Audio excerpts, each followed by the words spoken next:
سورہ آل عمران آیت نمبر 86 اور 87۔ اعوذ باللہ من الشیطان الرجیم، بسم اللہ الرحمن الرحیم۔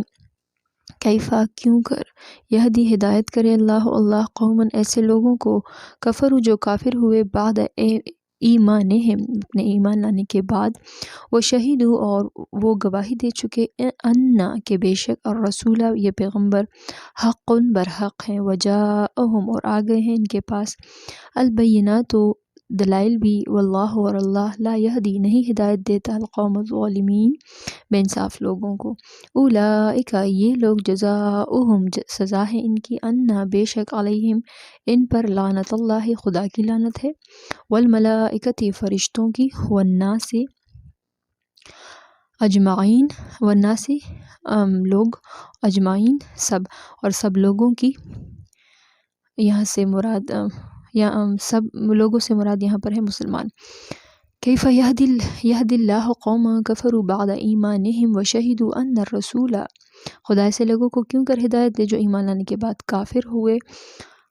اور اس بات کی گواہی دے چکے کہ یہ پیغمبر برحق ہیں، رسول حق کہ یہ پیغمبر برحق ہیں، وجاءہم البینات اور ان کے پاس دلائل بھی آ گئے، واللہ لا یہدی القوم الظالمین اور اللہ بے انصافوں کو ہدایت نہیں دیتا۔ اولئک جزاؤہم ان علیہم لعنت اللہ والملائکۃ والناس اجمعین، ان لوگوں کی سزا یہ ہے کہ ان پر خدا کی اور فرشتوں کی لعنت ہے اور انسانوں کی سب کی۔ اس آیت میں اللہ تعالیٰ فرماتا ہے آیت نمبر 86 میں کہ یہ کیسے ہو سکتا ہے کہ اللہ پاک ان لوگوں کو ہدایت دے دے جو لوگ ایمان لانے کے بعد بھی کفر کرے، حالانکہ ان انکار والوں نے، یہود نے خود یہ گواہی دی ہے کہ یہ رسول یعنی محمد صلی اللہ علیہ وسلم حق ہیں،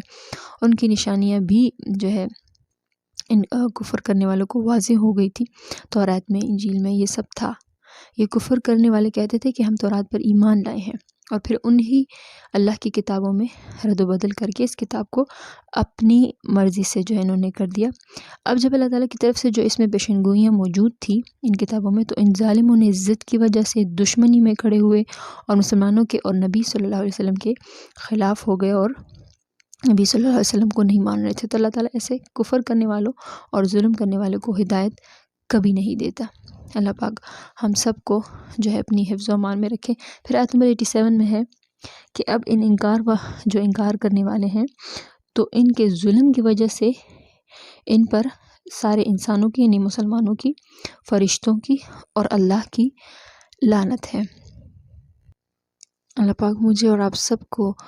فرقوں میں بٹنے سے جو ہے بچائے رکھے، آمین۔ صدق اللہ العظیم۔